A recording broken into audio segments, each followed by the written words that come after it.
André Santini, bonjour. Salut. Alors, peu de personnes savent que vous êtes docteur. Est-ce que vous pourriez nous expliquer pourquoi et nous parler de votre doctorat? C'est vrai que on s'occupe des énarques et on s'occupe moins des universitaires. En fait, j'ai passé une thèse en droit public, une très grosse thèse, sur un sujet qui redevient d'ailleurs d'actualité, le régime fiscal des sociétés étrangères en droit comparé. Et puis, pour préparer la grille, il fallait passer un deuxième doctorat. Mais on ne soutenait pas la thèse. C'est donc le diplôme d'études supérieures en sciences politiques, qui était le concurrent de Sciences Po, qui nous a empêché de le faire. Et puis, comme il me restait un petit peu de temps et que j'ai écouté un vieux professeur, je me suis inscrit en japonais aux langues orientales. Voilà, le japonais est la langue la plus difficile du monde. Mais tout cela nous donne une ossature psychologique, une ossature mentale, parce que les modes de pensée sont tout à fait différents. En droit public, c'est la rigueur absolue. Sauf qu'en droit fiscal international, il faut beaucoup d'imagination.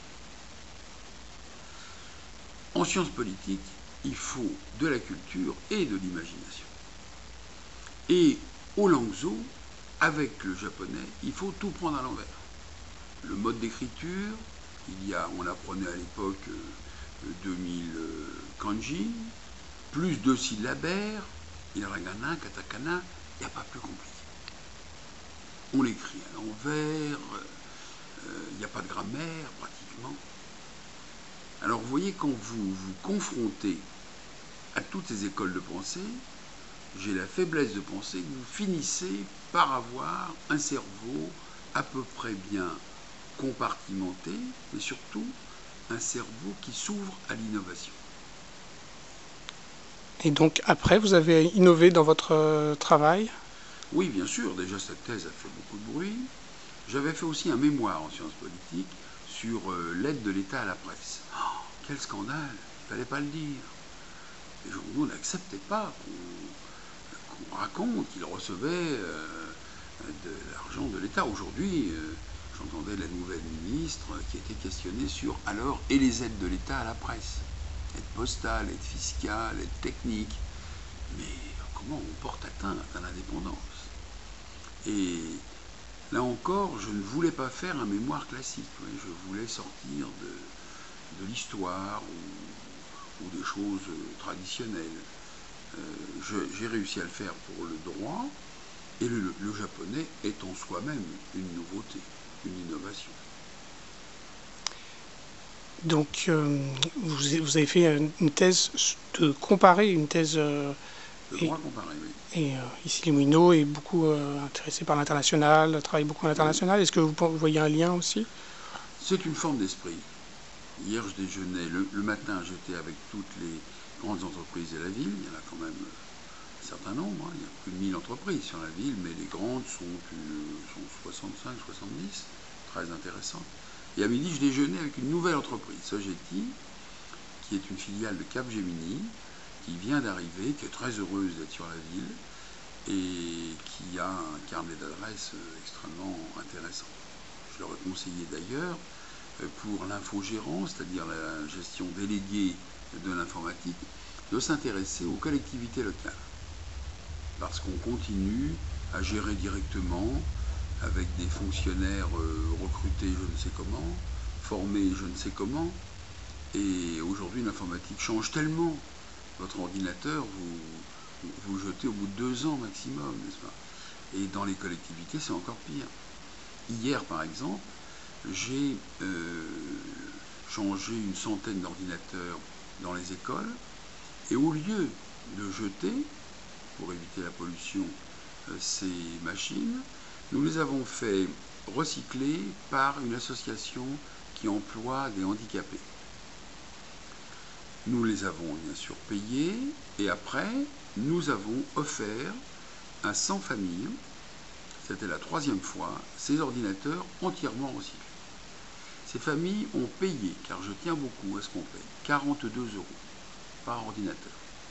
Et nous donnions 60 € par ordinateur à l'association des handicapés.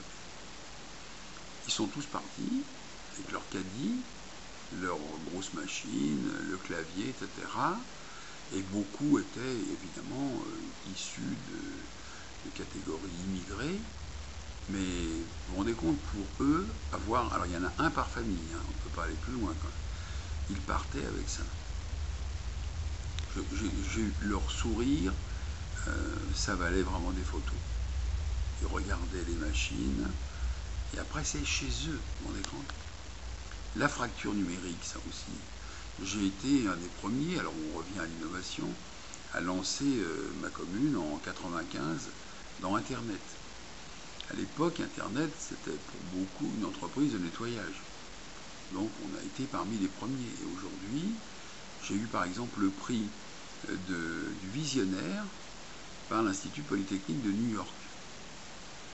Et je voulais savoir pourquoi ils m'avaient choisi. Et eux m'ont dit, et vous, comment faites-vous pour avoir des idées?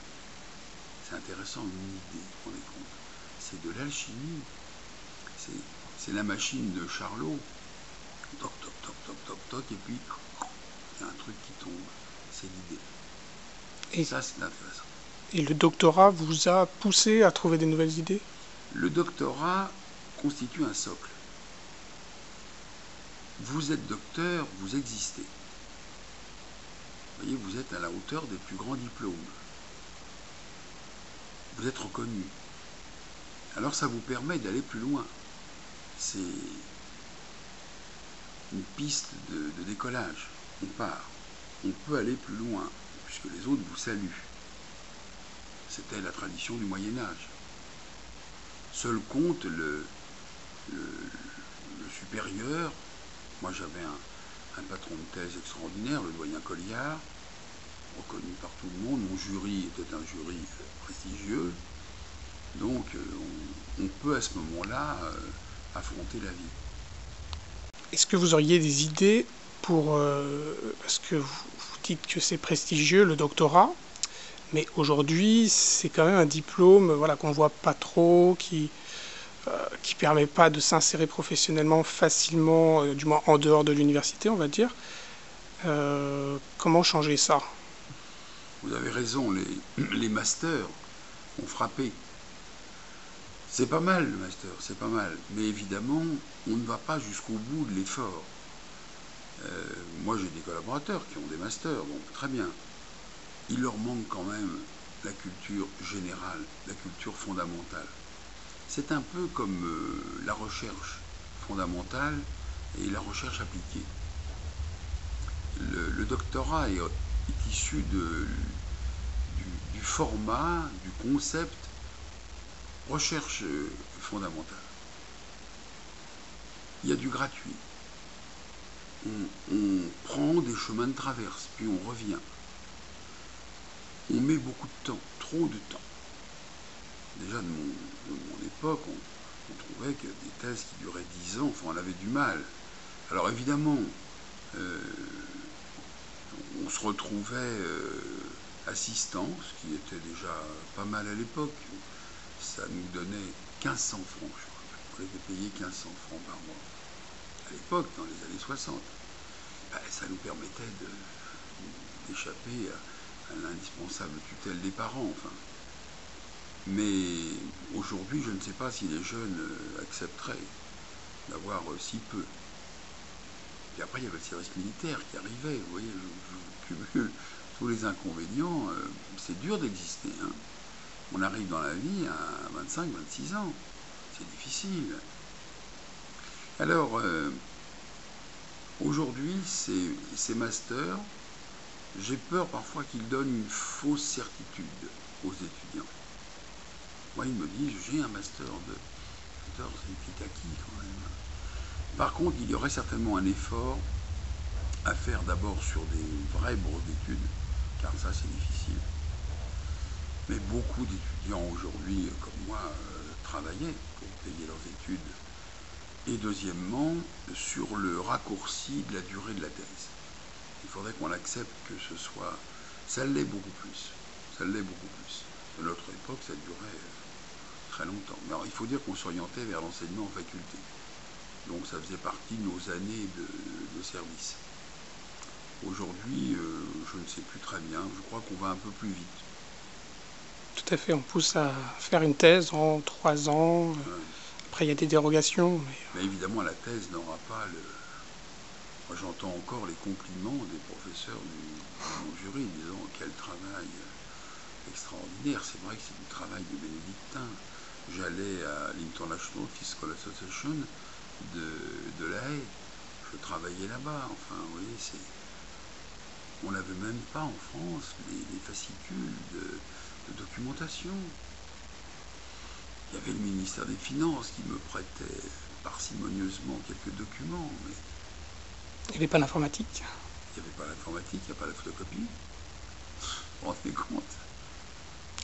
Vous avez enseigné aussi? Oui, bien sûr, j'ai été maître de conférence, j'ai enseigné 20 ans. Je garde un très bon souvenir. J'ai d'ailleurs beaucoup d'étudiants.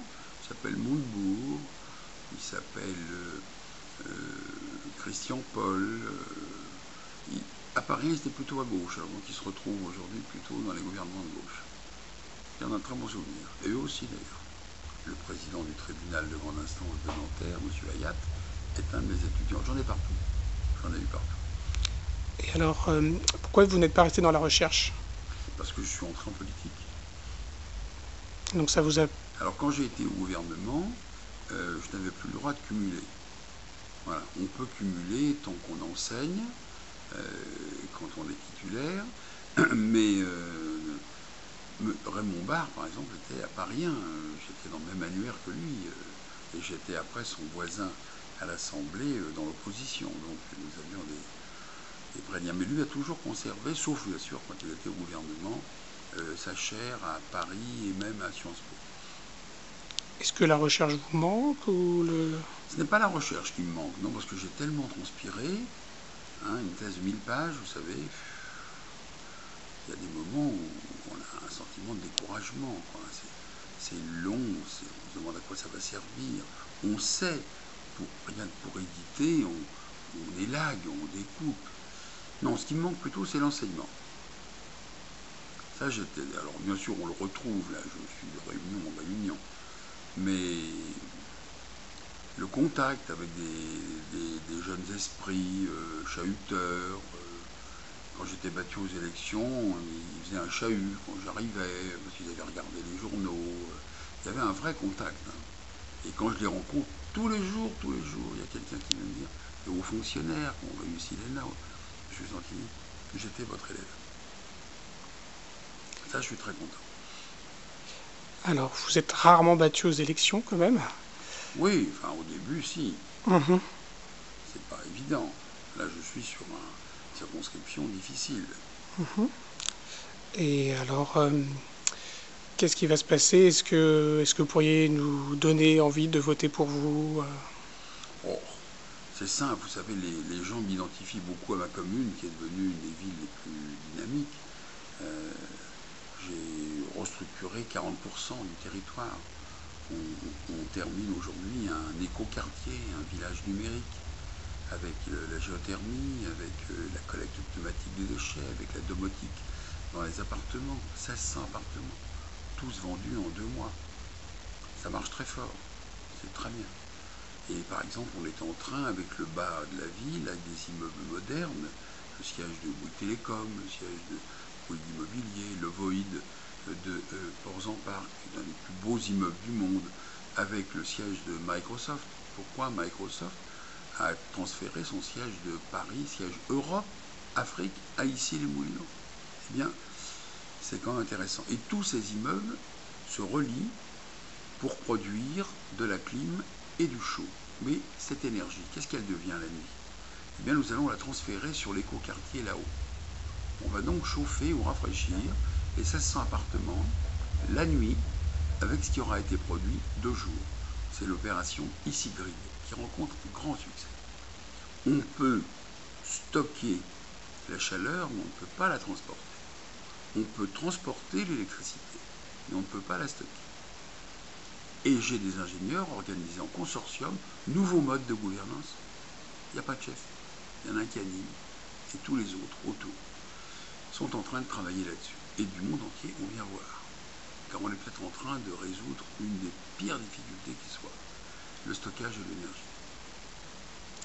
Et On est loin du maire qui délivre les permis de chasse. donc le fait d'être législateur est un complément pour vous Bien sûr, il y a une loi qui porte mon nom, la loi Oudin-Santini, votée sous l'égide de mon ami Jacques Oudin au Sénat et moi-même à l'Assemblée, unanimité dans les deux cas, pour permettre aux services d'eau, car je préside le plus grand service d'eau d'Europe, pour permettre aux services d'eau de consacrer 1% de leurs frais de fonctionnement à l'aide au tiers-monde. J'ai lancé ça il y a 20 ans, maintenant c'est légalisé et on vient nous copier, j'en suis ravi. J'ai été au Forum mondial de Marseille où on a chanté mes louanges, formidable. On l'a servi à quelque chose.